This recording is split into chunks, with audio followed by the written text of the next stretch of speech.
बोलो जयकारा बोल मेरे श्री गुरु महाराज की जय। सौभाग्यशाली गुरुमुखों, प्रेमियों के अपने अपने विचार और अपना अपना अनोखा ही प्रेम होता है।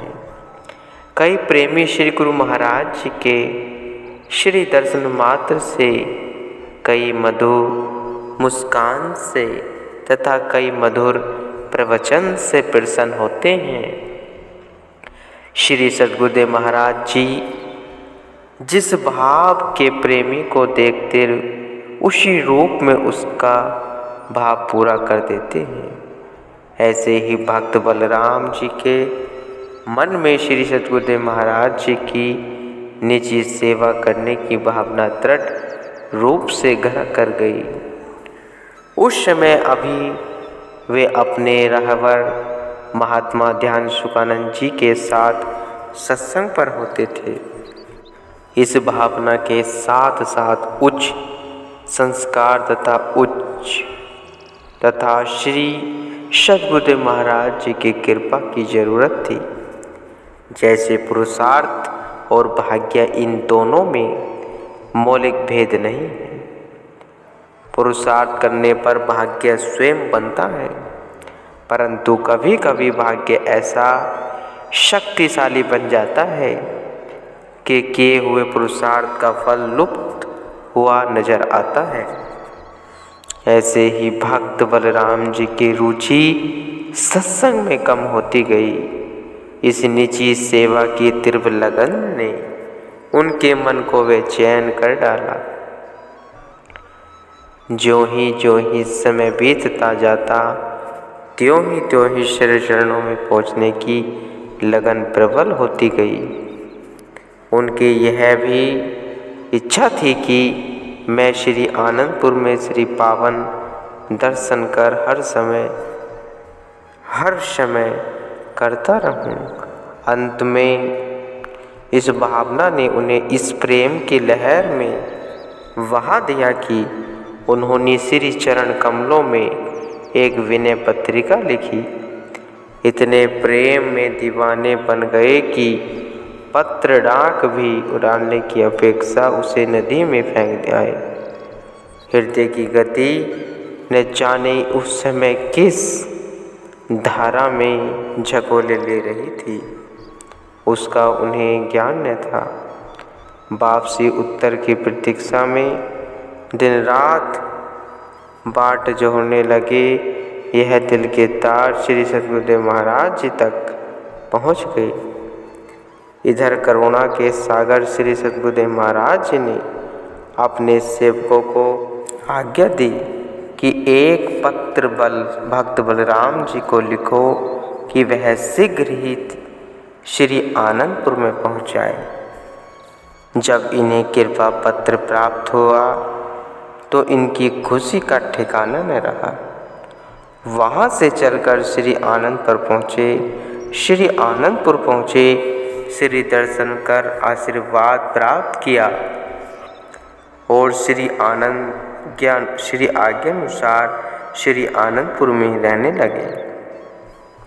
इनके दिल में यह इच्छा प्रबल होती गई कि कब श्री सद्गुरुदेव महाराज जी मुझे श्री चरणों की निजी सेवा का अवसर प्रदान करेंगे। एक दिन श्री दर्शन के लिए पुष्प लेकर गेट पर अन्य प्रेमियों के साथ जा बैठे। उन दिनों कार में विराजमान होकर श्री सद्गुरुदेव महाराज जी प्रातः 4 बजे भ्रमण के लिए जाया करते थे। उस दिन कुछ देरी हो गई। इस प्रतीक्षा में भक्त बलराम जी बैठे थे। प्रतीक्षा करते करते ध्यान में मग्न हो गए। ध्यान में क्या देखा उसका वर्णन किया है कि श्री सद्गुरुदेव महाराज जी कार में विराजमान है। उठकर मैंने वह भक्त बलराम जी साष्टांग दंडवत वंदना की। श्री सद्गुरुदेव महाराज जी के आदेश से उठकर हाथ जोड़कर मस्तक झुकाया। श्री सद्गुरुदेव महाराज जी ने मेरी ओर दृष्टि करके आशीर्वाद दिया और फरमाया, कैसे प्रेमी क्या हाल है। मैंने विनय की, मेरी यह तीव्र अभिलाषा है कि मैं आपके श्री चरणों में रहकर आपकी निजी सेवा तथा श्री दर्शन का लाभ उठा सकूं। तब श्री सद्गुरुदेव महाराज जी कुछ समय के लिए मौन हो गए और फिर फरमाया कि प्रेमी, यह इस जन्म में तो असंभव है। अगले जन्म में वचन रहा है कि मैं तुम्हें यह सौभाग्य प्राप्त होगा। मैं वहाँ रोने लगा कि श्री स्वामी जी, आपके लिए कुछ भी कठिन नहीं है। आप कृपा करो, मैं आपसे केवल यही मांगता हूँ और मुझे कुछ भी इच्छा नहीं है। श्री सद्गुरुदेव महाराज जी ने फरमाया कि इसके लिए तुम्हें कुर्बानी देनी पड़ेगी। मैंने विनय की कि स्वामी, यह दास हर कुर्बानी के लिए तैयार है। श्री वचन हुए कि केवल तुम्हें ही नहीं, हमें भी कुछ परिश्रम करना पड़ेगा। इतनी बात ध्यान अवस्था में हुई कि कार का हॉर्न बजा और सब प्रेमी चैतन्य हो गए। अपने अपने हाथों में फूल लेकर खड़े हो गए। भक्त बलराम जी भी उठे और श्री दर्शन कर पुष्प अर्पित किए। श्री सद्गुरुदेव महाराज जी ने मुस्कुराकर उनको आशीर्वाद दिया। इसके पश्चात सन 1959 में श्री सद्गुरुदेव महाराज जी ने गांव श्री प्रयागधाम पधारे। अन्य सेवकों के साथ भक्त बलराम जी भी गए। यहाँ बावली की सेवा आरंभ हो चुकी थी। भक्त जी भी हितचित से सेवा करने लगे।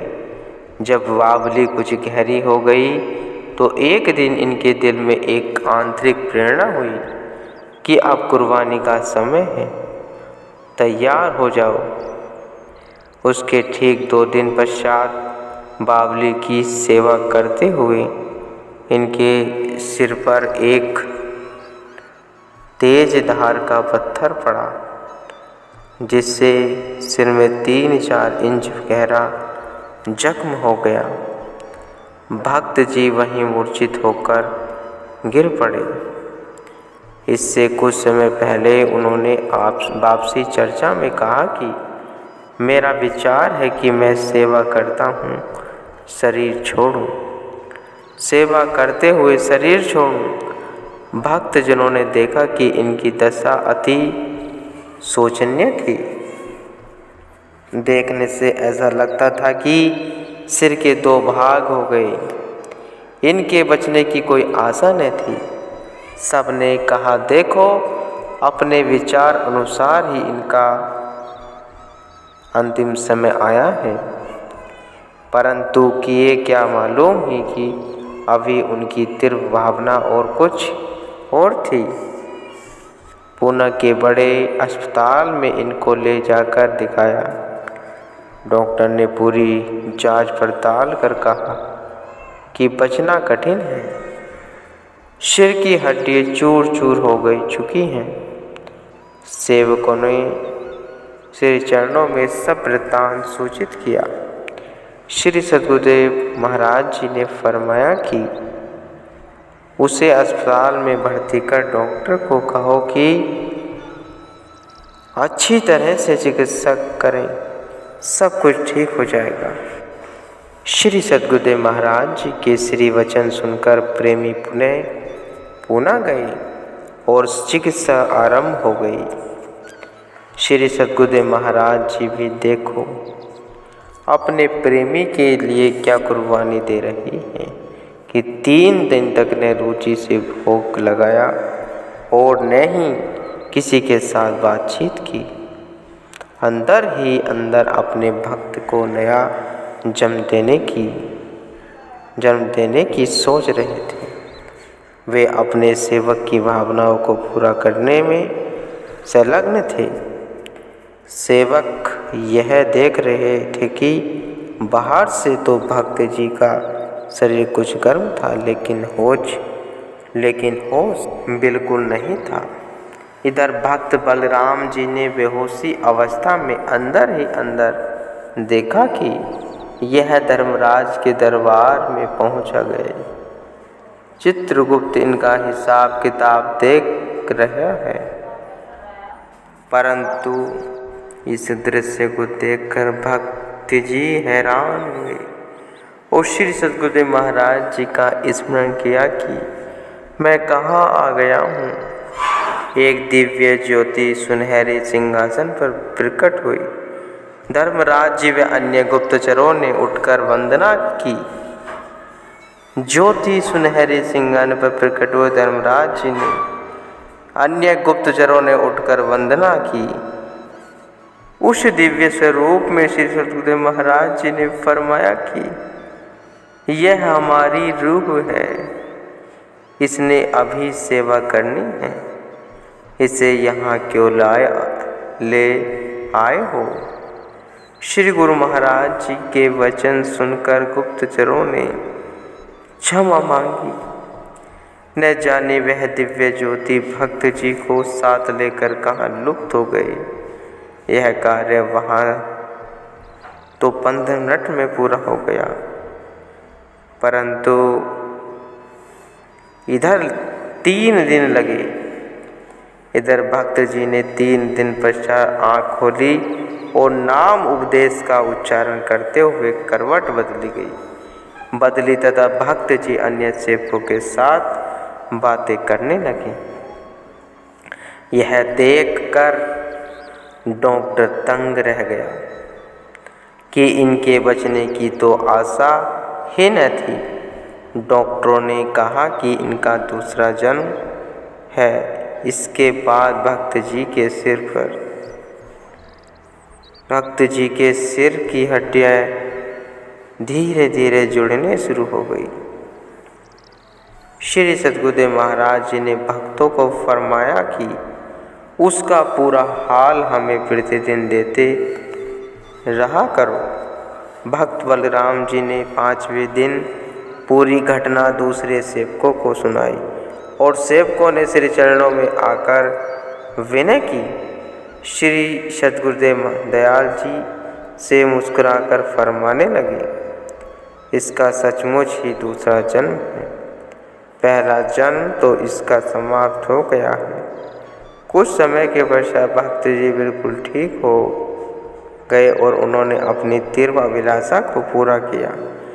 श्री सद्गुरुदेव महाराज जी की निजी सेवा प्राप्त कर ली। कितनी दयालुता होती है महापुरुषों में।